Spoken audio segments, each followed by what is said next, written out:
Hello, hello, beautiful stars. Oh my goodness, hello. There's Chloe's in the chat, Shelly's in the chat. Good to see everybody. Hello. Merry Christmas. It is actually Christmas. It's Christmas of 2025 at 4:30 p.m. at Eastern Standard Time. I'm Courtney, host of Stars of the Morning Light, and this is just a hangout time that we can all come together, be together somewhere on the holiday. I'm sure there's a lot of other channels that are live right now as well. So I thank all those who come in. Um, and of course, you can still ask me questions. We're still just hanging out. Um, I was today, I hope everybody had a decent Christmas. Or we're at dinner. We might still be at dinner, or we might still be traveling around. I don't know what y'all are doing. Uh, Many blessings, much protection, great favor coming your way, definitely. Um, I have to say, our our Christmas so far in the McMahon household has, uh, like the traditions I have kind of been there, but it's wonky.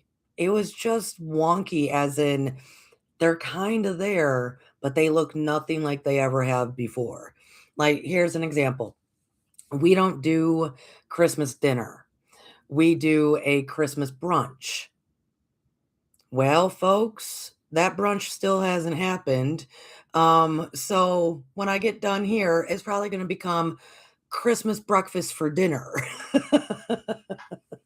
Like, that's what I mean. Like, it's just, it's there. Like, all the pieces are there, but they're just the puzzle's not formed at all. And I think for me, at least, that is a representation of a lot of my 2025. And I'm I'm very happy 2025 is coming to an end. 2026, we're going to talk about it tomorrow, Friday, December 26th at noon Eastern Time, live with the Akashic Yearly Message. And beloveds, I sincerely haven't even gotten the message yet. I plan on hopefully getting up early. Brad does have to go to work, so I'm going to get like that quiet morning, hopefully, to receive the message to then deliver it to y'all at noon. So don't ask me questions about that because I seriously don't know yet. We're getting it together because we're going to do it together in the first place, right?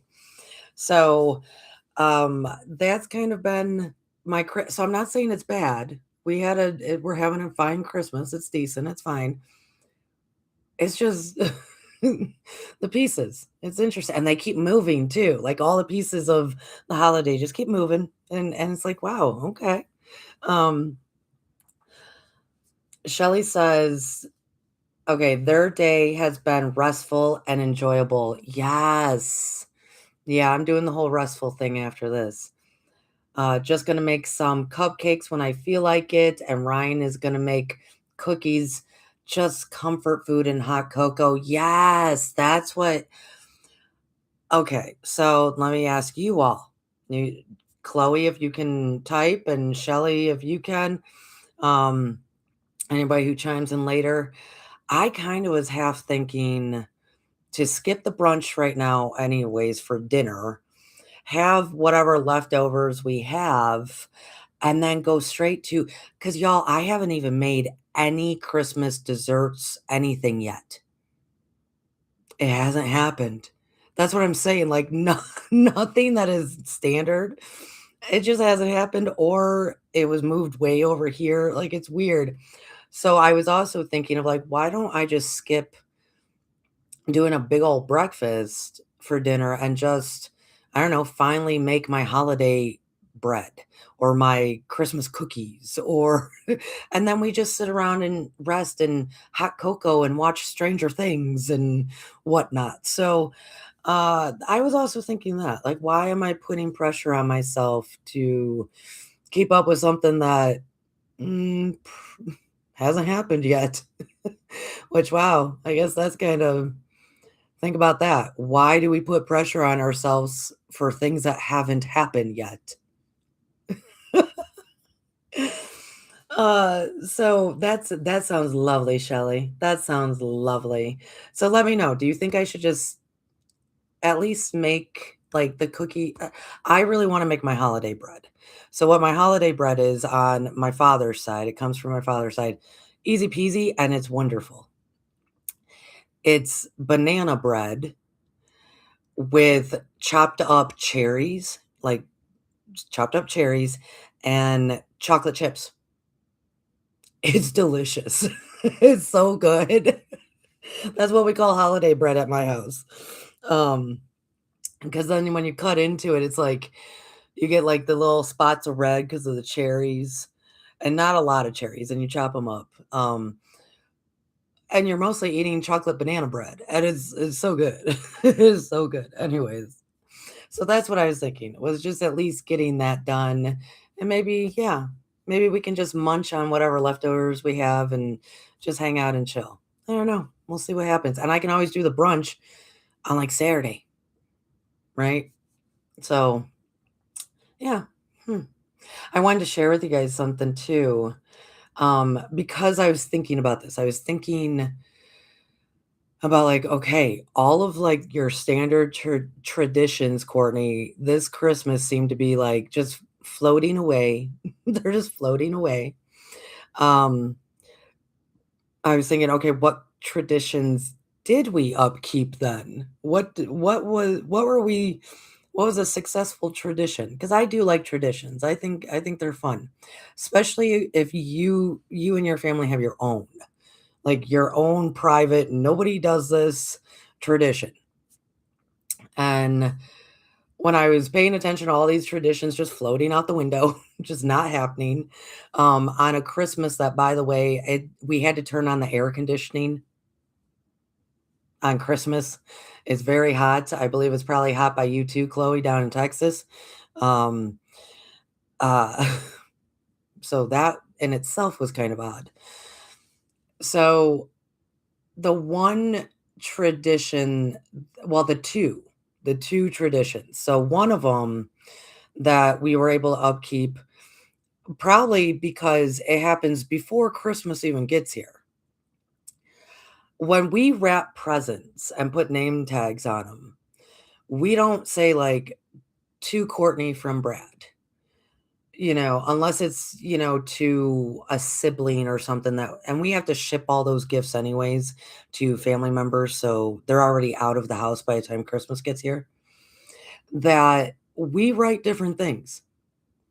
So, like, one of the tags could have said something along the lines of, I think one of them legitimately today said, "To the brains of the house from the most grateful." Well, who do you think got that gift? Um, or "To the lady of the house." Um, I think one of them said, "To the chef from Hungary." Just hungry, because Brad's always hungry. Um, things like that, like cute, like your pet names, um, just something cute. There's very rarely that we use our actual name, and I don't think other homes do that. And it's fun because it's like part of the gift is actually reading the name tag and finding out, you know, it's fun. It is. So that's one of ours that we were able to upkeep. And so, like, before every present, it's like, "And who's that to? Is that you? Is that you?" It might be, "To the best husband from your biggest cheerleader," something like that, endearing on each gift. So that's something that I think we do that I don't think others.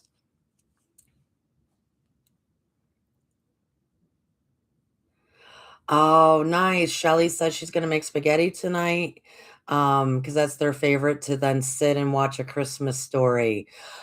Again, I beloveds, I have watched 0, like, of my traditional Christmas movies. The Christmas Story, Scrooge, National Lampoon's Christmas Vacation. I have not yet done that.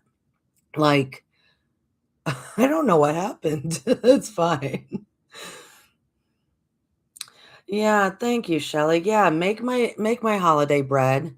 I and just yeah, just relax. Eat leftovers.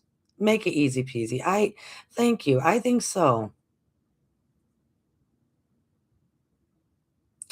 Oh, Shelly sends gifts around the first of the year. That's brilliant. That's brilliant, Shelly.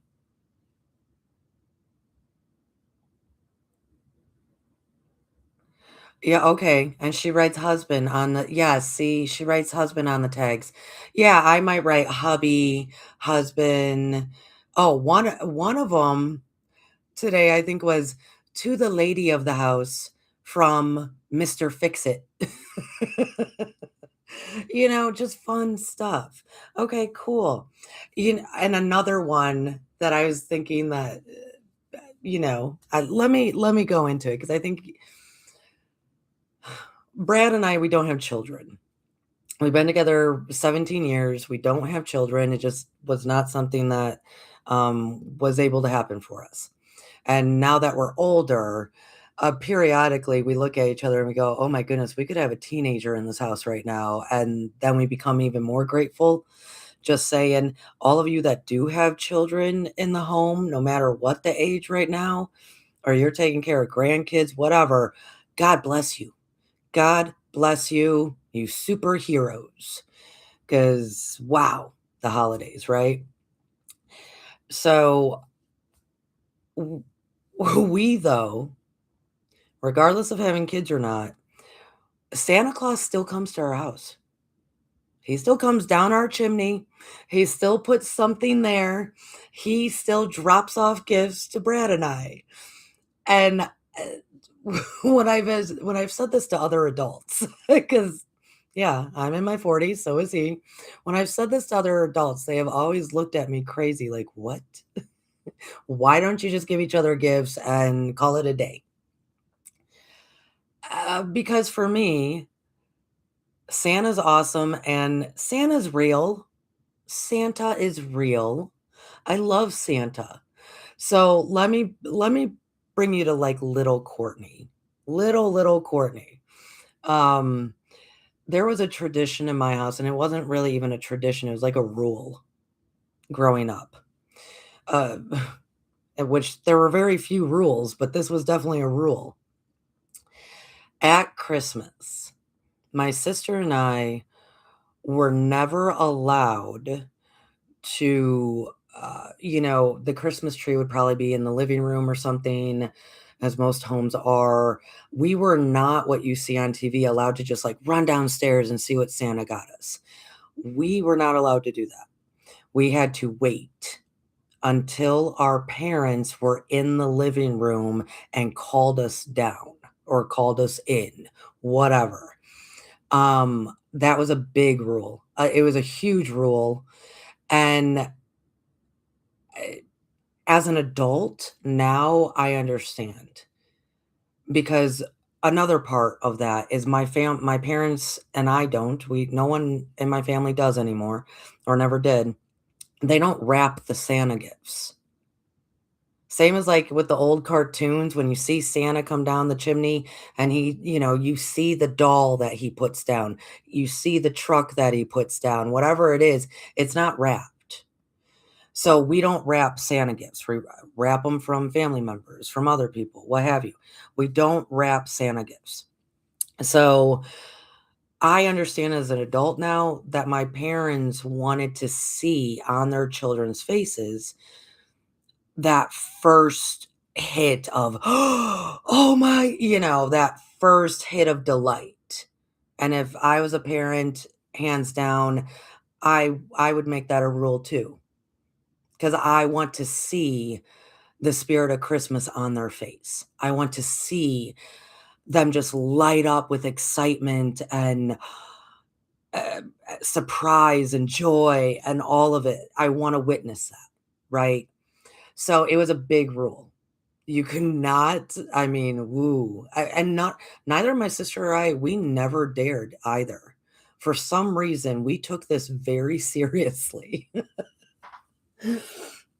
So, um, every year, little Courtney, my sister always slept in. She's 5 years older than me. We're complete opposites. She's born in the winter. She likes to sleep and be in darkness, apparently. I'm the sun, born in August, we're complete polar opposites, just opposites. Um, so she would always sleep in, and I'm up at, 5:30, 6. I'm probably up at 5:30 going, "Okay, I can't go get my parents yet. I can't wake up my parents yet." So I finally will creep into their room at like 6. "Hey, hey, it's Christmas. Hey, can y'all get up? It's Christmas because I can't even go downstairs." And, my parents would, "Give us another 20 minutes." Okay.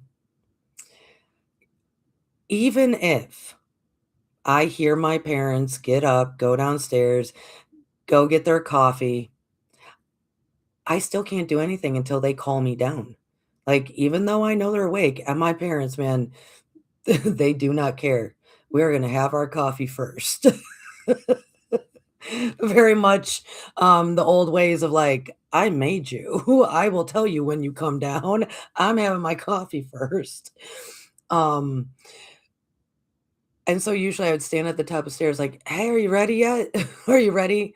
And it was always, "Courtney, why don't you wake up your sister first?" So then I would wake up, "Okay, okay, because if I get her up, then it's game on, you know?" So I would go wake up my sister, and we'd probably both stand on the top of the stairs. "Are you done with your coffee?" I'm yelling down, oh, because 'cause I've been waiting 2 hours. And finally, you would see, like, my dad walk out of the kitchen, past the stairs, give us that look and of, like, "Not yet," because it's like just torture, but also excitement, The anxiousness, and you would have to see him get fully into the living room. He would stand there for a moment, and then, "Okay, you can come down," right?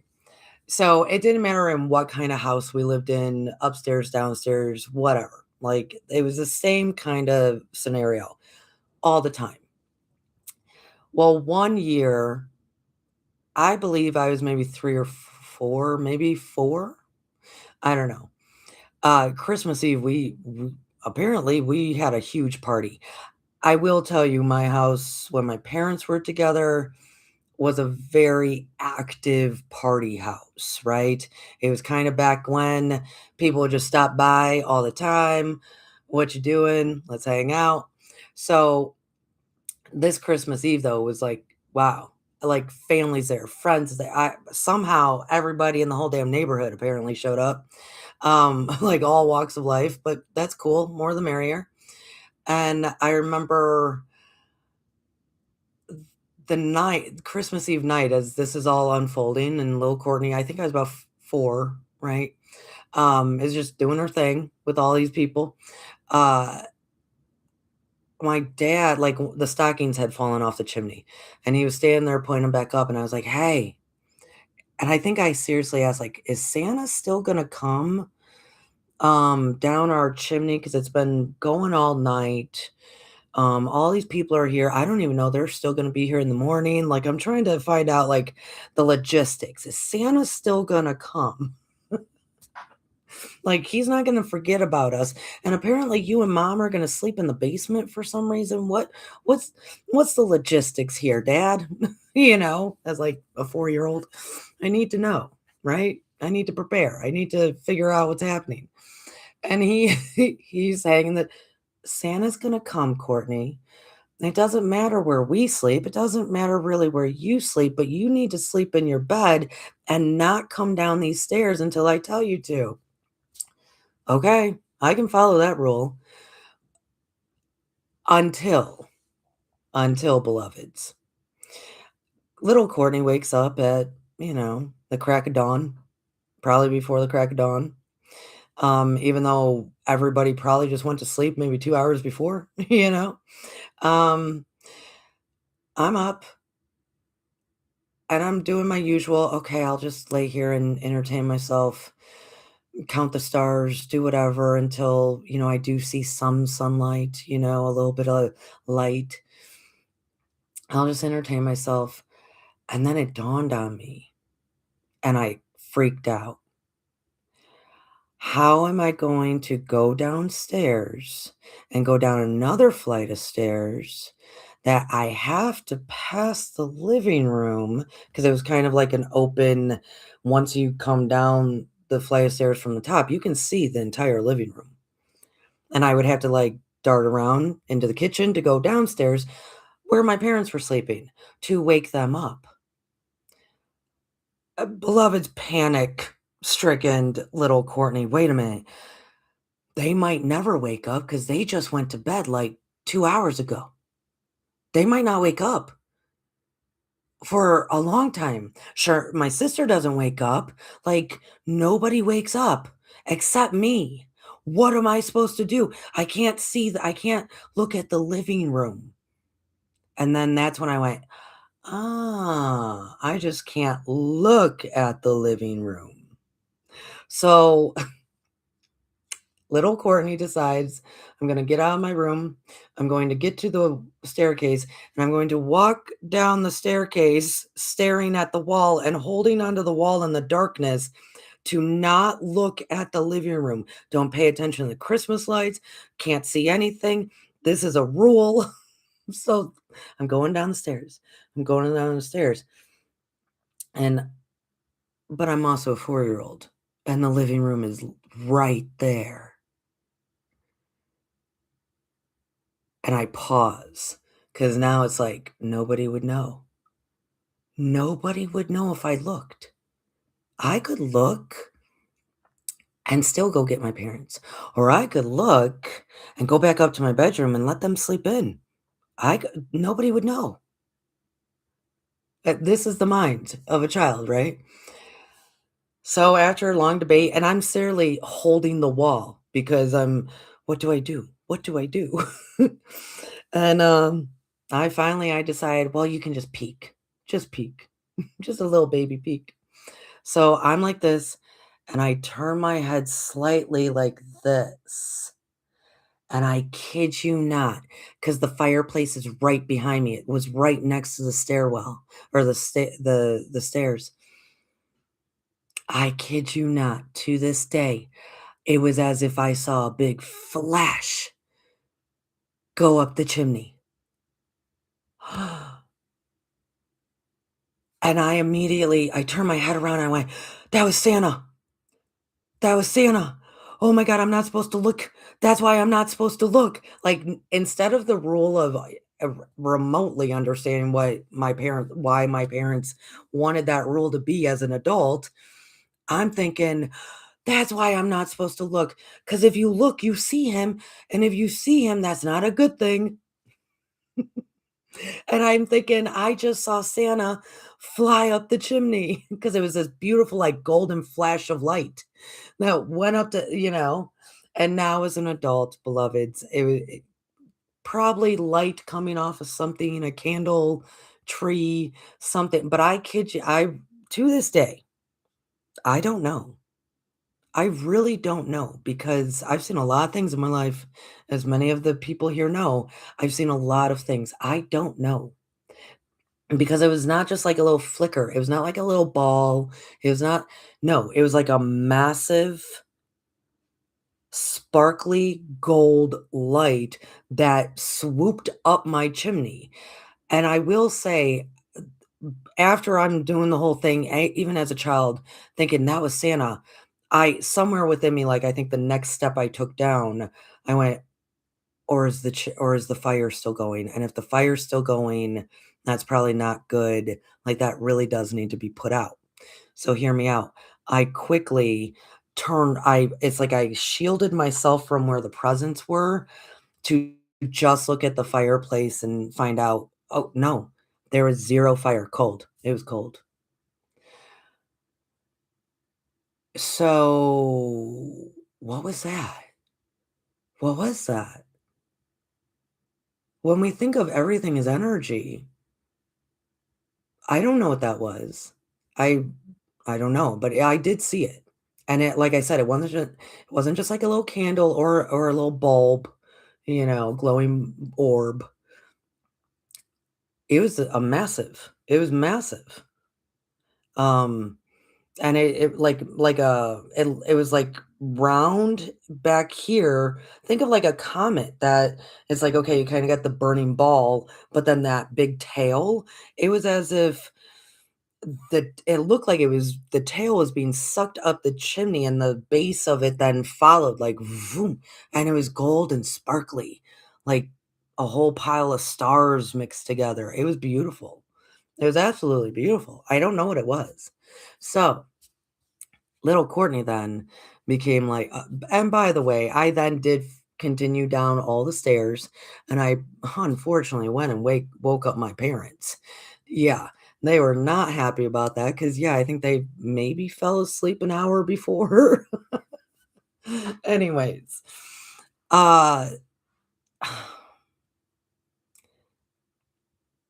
little Courtney then held on to believing in Santa Claus kind of past a bit of normalcy, I guess you would say.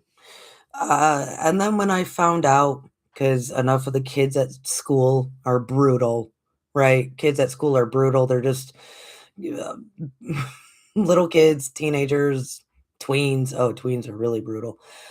They're just brutal, right? And so it was like me and one other kid in the class that were holding on hope. And yeah, the whole rest of the pack of 20 something of them destroyed that hope, so I went home and asked my mom. This is by this time, my parents are divorced, what have you. I don't have a chimney, but it was still explained to me, by the way, about the spirit of Saint Nick.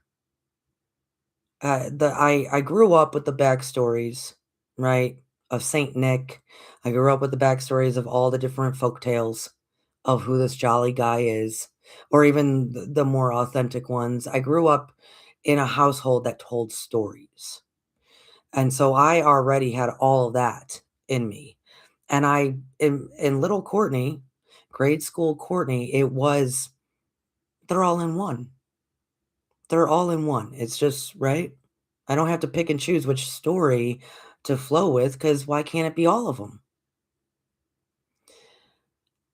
But all those stories and what I thought I saw, and then my parents very much, especially my father, would emphasize the spirit of Christmas, and he would talk about the energy of Christmas and the spirit of giving and the what goes into that and the concepts of giving and the importance of it and the spirit of the love of that kind of charity, right? And then he would tell me, because all of this is really energy, all of this is stories, all of this is what we carry on, the spirit of Christmas. Therefore, Santa is real. Santa, it does exist. Santa goes on. Saint Nick, all of it. That's how my father would break it down to me. And so I then would try to tell the grade school kids this, and I sounded like a Looney Tunes, of course. No, it's the spirit of Christmas, so it doesn't even matter if he's a physical being. Like, I kept trying to explain to him, what does it matter? That he might not be as physical being, but that does exist. So because that exists, I do think something comes and gives me toys. Yeah, that was not happening. None of that was happening. So I went home and I asked my mom, and it was devastating. I mean, guys, I sobbed because I had to ask her straight out, like, hey, this is now becoming an issue for me. Right, and I'm trying to explain to these kids the spirit of Christmas, generosity, charity, uh, we still get presents because of that, so therefore he does exist, and who knows, he might be a flesh body being, I don't all this stuff, and so I turned to my mom, I said, "Is he real? Is he real?" Like, Did he come down our chimney and leave us those presents? Let's just start with the facts. I'm like, "Let's start with the facts, lady. You give it to me straight." And she's staring at me, and I'm sure this had to be horrible. She said, "Well, no, Courtney, he's not real like that." And I must have given her, like, the look of death, like, "What you talking about, Willis? I'm gonna I'm gonna what?" And I said, "What do you mean not real like that?" And she said, "Well, we all do still believe Spirit of Christmas, Saint Nick still walks amongst us, right? The energy, blah, blah, blah." She was like, "That I believe in, your dad believes in, everybody hopefully believes in." She said, "But if you're talking about a physical being, right, like a human like us, going down a chimney and leaving you gifts, no, Courtney, that does not happen." And then I went, "Well, who's doing the gifts then?" And my mother said, "We buy them and we put them there." Sobs, sobs, sobs, sobs. And then somewhere in the sobs, I said, does that mean the Easter bunny's not real?" She just was like, "Oh shit." She had to say yes. More sobs. By the time all the sobs ended, which I think was a very long extended time, um, I then came to her and I said, I knew that the stuff that was sitting in the living room also was in the stores. It's not like I'm dumb. I knew that. But I thought maybe Santa had some kind of contract with these stores that on Christmas Eve, he could just kind of rummage the stores to get the stuff for the kids. Like, I created all of these stories in my head to justify what I was seeing, and now you're telling me it was you. So I think verbally kinda let her have it a little bit, which sorry, mom. I was very once the crying stopped, I was very angry, and then after I got over my anger, I was like, "Hmm, how can I work this into my favor?" Yeah. Either way, though, now I'm in my 40s. And whenever I've been around kids, which, I taught kids, some were young kids. I taught middle school for a, a year. No, I can't do that. Um, Whenever I'm around kids, I do try, like, even when I was driving the school bus and I would hear the arguments happening. "Oh, he's not real. He is too real. He's not real. You're so blah, blah, blah, stupid." And if I ever heard anybody say the word stupid, call it out. I think stupid's the worst word ever invented. It should be stricken from the record. Um, I would get involved and I would start telling them the stories, all these different stories of who Santa Claus is from this kind of continent, this folk tale, this, that, all of it. Because do you know how I would catch them? I would start with, "Hey," well, first of all, don't use those words in here. But then I would say something along the lines of, "Do you know who Santa Claus is in Norway? Do you know who Santa Claus is in South Africa? Do you know who Santa Claus is over?" "Oh, whoa, what? What do you mean? Isn't it the same guy?" "I don't know. Why don't I tell you a story?" And so I would use all these different stories. And then at the end of each time, I've done this multiple times in my life, I would then explain to them how that is the spirit of Christmas. Now, here in the States, we have this big jolly guy in a red suit that's gonna bring us presents to signify this beautiful concepts, right? These beautiful storylines that are out there. And in another country, he might look like this. He might be called Father Christmas. He might be called all sorts of things, right? So at the end of it, it always became the inclusion. There is no separation.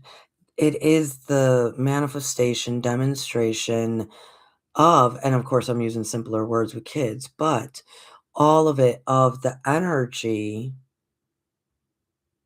of what a beautiful idea. What a beautiful idea. I think it's great. So I know a lot of people, so in this house as an adult, oh, he still comes because I want to, regardless of if I have kids or not, I want those stories to continue on because there's nothing wrong with, it's beautiful. Now, a lot of people definitely here in the States would want to talk out against this illusion, this mirage, uh, this man in a red suit that was made by, some illustrator who then this, then that. It was all to raise corporate America and we buy. That's a lot of the commentary in the States. Well, then don't celebrate the way the States do, right? Just because you live here don't mean you gotta celebrate the way we do, right? Pick a different storyline. Celebrate that way. Do what they do. What is Santa? Who is this guy in Eastern Europe? Who is this guy? What happens in Australia? What happens here? What happens there? What, right? Indonesia, if they do celebrate Santa, like, learn the stories and choose, because 'cause I'm sure it's not this huge commercialism on a Coke bottle, on this. We don't have to participate in that form. It's the ideas, though. I have never read a quote unquote Santa story or whatever their tradition is in that form of representation, whatever that energy is in that representation. I've never read one that was displeasing. I've never read one that was negative. I've never read one and sat with one and didn't say, "That's lovely. That's lovely. Let's celebrate that for a minute. Let's just celebrate that," right? So, in this household, that tradition is held always, always. Santa, even though I'm the one buying the gifts, I'm the one laying them out. It's the representation, it's the energy of the spirit of it. So um, I wanted to share that with you because at this time too, aren't we all supposed to be kids? It's the one time of the year, unless you're able to go on vacations and whatnot, which a whole lot of us can't afford vacations. It's the one time of the year that your inner child gets to thrive, gets to thrive. And so spend time with that inner child, I suggest, because let them play. Let them have fun. Let them eat Christmas cookies and drink hot cocoa. Let them color a picture. Let them do whatever they want because it's the time of the year that we can enjoy through childlike eyes the light and the wonderment of the celebration of so many things, so many things, from all the different Santa stories to what this time of the year represents. If you bring it all together, it's just lovely, lovely, lovely. So I wanted to share that with you. That just took me an hour to share, I think. Oh my goodness, folks. I hope you like the story and I hope it inspires you. You know, I really say, please, yeah, learn about different cultures and different continents of how do they celebrate? Because maybe that would be more appealing to you, just even because of maybe past life stuff. Maybe you don't so much resonate with what we do in the States because your soul at this time is more resonating and looking towards what did they do Celtic wise, you know, way long ago? What did they do in Africa way long ago? Well, Egypt was a different thing, but you see what I'm saying? Like maybe that's the case. So I am looking at the comments. So and thank you, ladies, if you listened the whole time.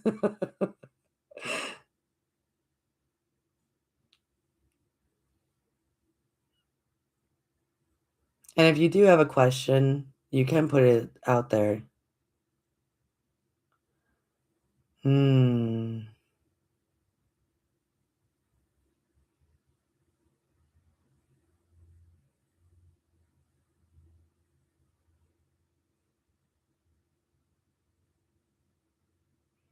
Wow, Chloe. You a standing rolling tool chest. I know what you're talking. Those are beautiful. Good job, sister. Good job. Hmm. Yeah, I read through all the comments. Okay. My dad had a bunch of those and they got stolen once. Um, he lost all of his tools. They're really bad backstory to that. Those are beautiful though. It's on my saved list for a Christmas at some point. So yeah. Okay. Well, beloveds, that's kind of my hour. Unless we have a question that you want to type in quick or anything you want to share. I see that you two ladies are watching. You two ladies are watching. Um, be with us tomorrow at noon Eastern time because we're gonna receive the Akashic message for 2026 basically together because I'm doing it tomorrow morning. I'm gonna receive it, and 2026. Wow. But I also want to invite everyone to know that the energy of that does not really show up.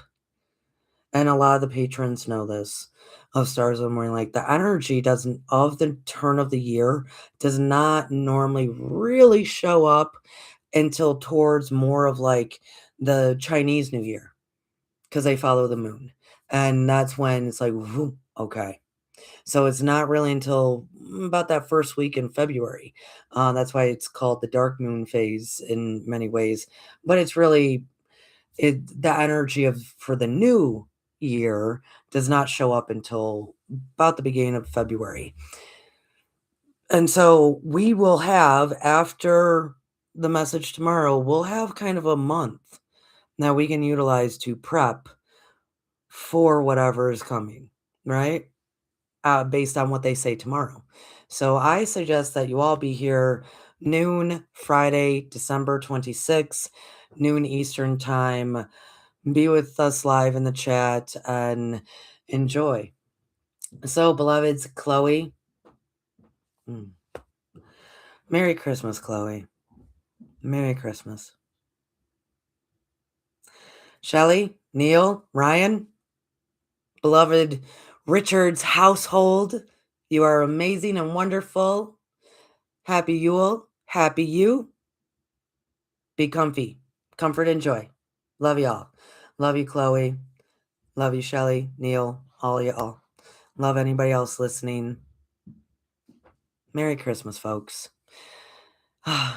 Childlike eyes, childlike heart, the spirit of Christmas. Bye, guys.